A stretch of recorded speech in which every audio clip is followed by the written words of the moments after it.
नमस्कार, मैं हूं आपका दोस्त विजय विद्रोही। आप उससे जुड़ चुके हैं, इसके लिए आप सबका तहे दिल से शुक्रिया। और 8-10 मिनट में आपसे जुड़े रहने की कोशिश करूंगा। तो क्या राजस्थान की बड़ी नेता 2 बार मुख्यमंत्री रह चुकी वसुंधरा राजे से आला कमान के साथ साथ प्रदेश के नेता भी थोड़ा डरने, थोड़ा घबराने लगे हैं? एक वक्त था जब वसुंधरा पार्टी की बैठकों में नहीं पहुंचती थी तो ये न्यूज़ बना करती थी। अब आलम ये है कि वसुंधरा बैठकों में पहुंचती है, लगातार पहुंच रही है, तो वो जो बोलती है वो बड़ी न्यूज़ बन रही है। दूसरा, पहले जब वो बैठकों में नहीं आती थी तो दूसरे नेता तंज कसते थे कि मैडम आ नहीं रही, देखिए मुख्यमंत्री पद हाथ से जाता रहा, विधायक बनकर रह गई, दाल गल नहीं रही, आला कमान नाराज़ हैं और इसलिए नहीं आ रही, अच्छा है ना आए तो। अब आ रही हैं तो नेता मन ही मन कह रहे हैं इससे अच्छा तो था नहीं आती। पता नहीं इस बार किसकी बारी होगी। जिस ढंग से वो तंज कसती हैं, चुटकी लेती हैं, व्यंग बाण छोड़ती हैं और ये सब मुस्कुराते हुए करती हैं। गज़ब मुस्कुराहट है वसुंधरा राजे की। वो गाना आपको याद आ गया होगा, तुम जो इतना मुस्कुरा रहे हो, क्या गम है जो छुपा रहे हो। मैं कहूँगा ये नहीं है, कोई गम छुपाने वाली बात नहीं है। गम तो क्या छुपाना, जग ज़ाहिर है गम। तुम जो इतना मुस्कुरा रहे हो, खुद तो गमगीन हो, गम के मारे दूसरे नेताओं को क्यों चिढ़ा रहे हो? ये कुछ धीरे-धीरे ये भाव निकल कर आ रहा है। अब ओम माथुर साहब सिक्किम के राज्यपाल बना दिए गए, तो बीजेपी उनका अभिनंदन समारोह का आयोजन कर रही थी। ऐसे में स्टेज पर तमाम नेता मौजूद थे, वसुंधरा भी थी और वो चुटकियों पर चुटकियाँ ले रही थी। बड़ा गजब माहौल था। वसुंधरा ने जो कहा कि कुछ लोग जिनको पीतल की लौंग मिल जाए, वो अपने आप को सर्राफ समझने लगते हैं। बहुत भारी व्यंग था। अब किस पर व्यंग था, किस पर तंज था, ये आप अनुमान लगा सकते हैं। कुछ लोग कह रहे हैं भजनलाल शर्मा मुख्यमंत्री पर था, लेकिन मुझे नहीं लगता, क्योंकि मुख्यमंत्री पद पीतल की लौंग नहीं है। तो क्या डिप्टी चीफ मिनिस्टर दिया कुमारी की तरफ था, जिनको वसुंधरा के विकल्प के रूप में आला कमान ने पेश किया है? मुझे लगता है यहाँ भी तुलना करना थोड़ा ठीक नहीं होगा, क्योंकि दिया कुमारी तो राजघराने से आती हैं, पीतल की लौंग का बहुत शौक भी नहीं होगा उन्हें। उनके पास तो सोने की लौंग होंगी, 1 नहीं, 2 नहीं, 10-10 लौंग होंगी। तो क्या घनश्याम तिवारी? हो सकता है। क्योंकि घनश्याम तिवारी ने कहा, बाद में बताता हूँ, लेकिन पहले जो सूत्र कह रहे हैं कि मेरे पास तो प्रेस नोट आया नहीं वसुंधरा के यहाँ से। कुछ लोग कह रहे हैं जो प्रेस नोट आया उसमें बाकायदा हेडिंग ये दी गई थी पीतल की लौंग वाली। इसका मतलब इसको वो एम्फेसिस कर रही थी, इसकी इम्पोर्टेंस को वो समझ रही थी और वो चाह रही थी कि इसी बात की चर्चा ज़्यादा हो। तो घनश्याम तिवारी क्या निशाने पर हैं? दोनों की नहीं बनती, पहले भी नहीं बनती थी, ये सब अच्छी तरह हम लोग सब जानते हैं। वसुंधरा से भाषण से पहले घनश्याम तिवारी ने कहा कि उनके और वसुंधरा जी के आमरस जैसे संबंध रहे हैं, कुछ खट्टे कुछ मीठे। मुझे लगता है कि इसमें वसुंधरा को रिएक्ट करने की ज़रूरत नहीं थी, लेकिन वो चुभ सी गई बात। क्यों चुभ गई पता नहीं। वैसे आम का मौसम तो अब रहा नहीं है। घनश्याम तिवारी एक आम नेता हुआ करते थे पिछले दिनों तक, अब एक खास नेता हो गए हैं राज्यसभा में जाकर। ओम बिरला एक खास नेता हो गए हैं 2-2 बार लोकसभा अध्यक्ष बनकर। जगदीप धनखड़ एक खास नेता हो गए हैं उपराष्ट्रपति और उससे पहले बंगाल जैसे राज्य का गवर्नर बनकर। लेकिन वसुंधरा मुख्यमंत्री, राष्ट्रीय उपाध्यक्ष हैं, लेकिन ये तो आप जानते हैं कि ऑर्नामेंटल एक तरह से पद होता है। अब वो एक आम विधायक है। तो ये दिल का दर्द है, लेकिन नहीं, ये गम है जो वो छुपा रही हैं और वो मुस्कुरा रही हैं। मुझे लगता है वसुंधरा मज़े लेने लगी है। वो दूसरे नेताओं के भी मज़े ले रही है, वो खुद के भी मज़े ले रही है और सामूहिक रूप से मज़े ले रही है और दूसरे नेताओं से भी कह रही है कि मज़े लो अब। 10 साल का शासन जिनका चल रहा है केंद्र में, जो आला कमान है, उनका आप कुछ बिगाड़ नहीं सकते। वो भी अब आपका कुछ नहीं बिगाड़ सकते, तो मज़े लो। एक और बात किस्तों किस्तों में बातें याद आ रही हैं। एक और बात,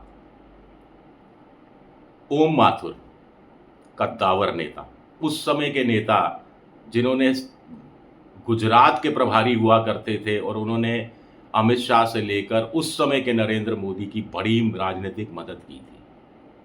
हाल के ओम माथुर, छत्तीसगढ़ में सबने कह दिया था कि विधानसभा चुनाव में भूपेश बघेल की सरकार रिपीट होने वाली है। ओम माथुर को प्रभारी बनाकर भेजा जाता है। संजीव जो श्रीवास्तव, जो बीबीसी के बहुत बड़े पत्रकार रहे हैं, उन्होंने खुद न्यूज़ 24 में मेरे साथ बैठे हुए थे परिचर्चा के दौरान। उन्होंने खुद खुलासा किया था कि ओम माथुर ने कहा था क्या गले में मरा हुआ सांप डाल दिया, लेकिन छत्तीसगढ़ में बीजेपी को जीत कर जिता दी छत्तीसगढ़।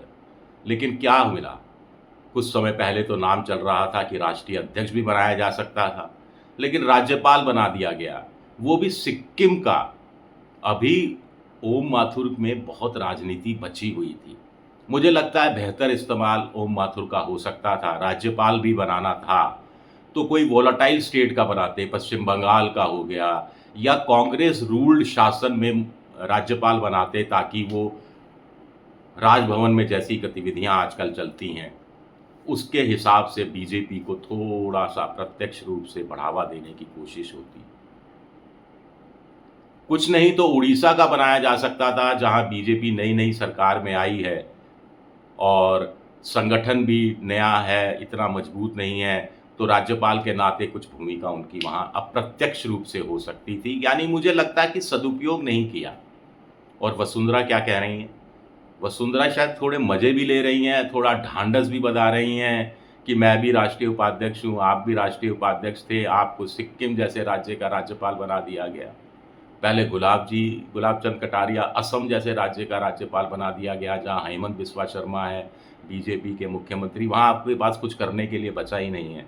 खैर, गुलाब चंद कटारिया उदयपुर के इतने दौरे किए कि उनको फिर पंजाब भेज दिया गया। कम से कम वहाँ आम आदमी पार्टी का शासन है और वहाँ के वो राज्यपाल हैं, और चंडीगढ़ के प्रशासक भी शायद वही हैं। तो वसुंधरा ने कहा कि राज्यपाल का पद कोई छोटा मोटा पद नहीं होता है, लेकिन कहीं ना कहीं वो थोड़ा शेयर कर रही थी ओम माथुर साहब से कि आपके साथ वो इंसाफ नहीं हुआ जो होना चाहिए था, आपको थोड़ी और बड़ी जिम्मेदारी दी जानी चाहिए थी, कोई बड़ा राज्य दिया जाना चाहिए था अगर राज्यपाल बनाना है। आप में से कुछ लोग ये सवाल उठा सकते हैं, वसुंधरा को अचानक राज्यपाल पद में इतना धमक, इतनी रौनक क्यों दिखाई देने लगी है? आखिर 3-3.5 साल से उनके पास पेंडिंग पड़ा है पद।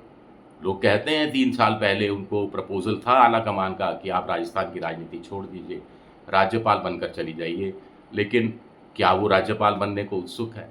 हो सकता है उत्सुक हो, लेकिन वसुंधरा का कद इतना भी घटा नहीं है कि उनको एक मंच के माध्यम से ये मैसेज भेजना पड़े केंद्रीय आला कमान को कि वो राज्यपाल बनने के लिए तैयार है। इतनी बुरी स्थिति भी नहीं आई है। वो जिस दिन चाहेंगी, जब चाहेंगी, राज्यपाल बनकर चली जाएंगी, और जैसे ही वो आला कमान से कहेंगी कि वो राज्यपाल बनने के लिए तैयार है, तो आला कमान 1 मिनट नहीं लगाएगा। हो सकता है उनका पसंद का राज्य भी पूछ लिया जाए, क्योंकि आला कमान तो छुटकारा लेना चाहता है ऐसे नेताओं से जो उनकी नज़र में वैसे नहीं है जैसे होने चाहिए थे। इससे ज़्यादा खुलासा करने की मुझे ज़रूरत नहीं है। तो ये तो खारिज हो जाता है, लेकिन फिर वही सवाल, पीतल की लौंग जिनको मिल गई वो अपने आप को सर्राफ समझने लगे हैं, जोहरी समझने लगे हैं। ये अपने आप में बड़ा भारी वक्तव्य है।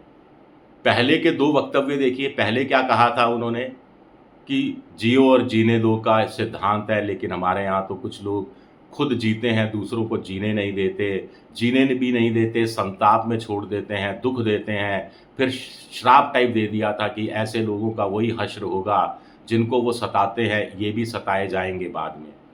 फिर अगला बयान क्या आया था, राजनीति तो उतार चढ़ाव का नाम है, यानी अपने लिए संभावनाएं देख रही थी, चुनौती देती हुई दिख रही थी। फिर एक बड़ा बयान दे दिया पद मद और कद का, कि जिनके पद को लेकर जिनमें मद आ जाता है, घमंड आ जाता है, अभिमान आ जाता है, मोहन भागवत की भाषा में कहें तो अहंकार आ जाता है, उनका सियासी कद घटना शुरू हो जाता है, सियासी कद फिर बढ़ता नहीं है। सीधे-सीधे 10 साल से जो देश के सर्वे सर्वा है, उस पर ये परोक्ष रूप से हमला था। और उसमें भी एक तरह से श्राप जैसी भावना थी कि आपने हमारा कद घटाने की कोशिश की, लेकिन चूंकि हम में पद का मद नहीं आया तो हम वहीं के वहीं बने हुए हैं और राजनीति के उतार चढ़ाव के दौर से गुजर रहे हैं। लेकिन आपको तो पद का मद हो गया है और 10 साल में जनता ने देखिए 303 से 240 पर लाकर आपका कद किस तरह से घटा दिया। अब वसुंधरा इन सब चीज़ों से ऊपर चुकी हैं, उनके पास खोने के लिए कुछ नहीं है, पाना भी वो बहुत कुछ नहीं चाहती, क्योंकि पाने के लिए उनको पता है कि बहुत ज़्यादा कुछ मिलना बाकी नहीं है। तो अब वो इस तरह की बातें कह रही है, मुस्कुराते हुए बातें कह रही हैं। मैंने किसी नेता को इस तरह मुस्कुराते हुए, तंज कसते हुए हाल के समय में तो नहीं देखा है। खैर, अगली बीजेपी की कोई बड़ी बैठक कब होगी और उसमें वसुंधरा हाजिर हुई, तब उनके निशाने पर कौन होगा, किसका नंबर लगेगा। राजेंद्र राठौड़ पर भी तंज कसा उन्होंने और ठीक ठाक किस्म का तंज कसा और वो तिल मिला के रह गए। मुझे भी हंसी आ रही है, राजनीति का क्या क्या दौर चल रहा है। चलिए, शुक्रिया मेरा ये वीडियो देखने के लिए। पसंद आए तो लाइक कीजिएगा, सब्सक्राइब कीजिएगा और शेयर ज़रूर कीजिएगा। शुक्रिया, बहुत बहुत शुक्रिया।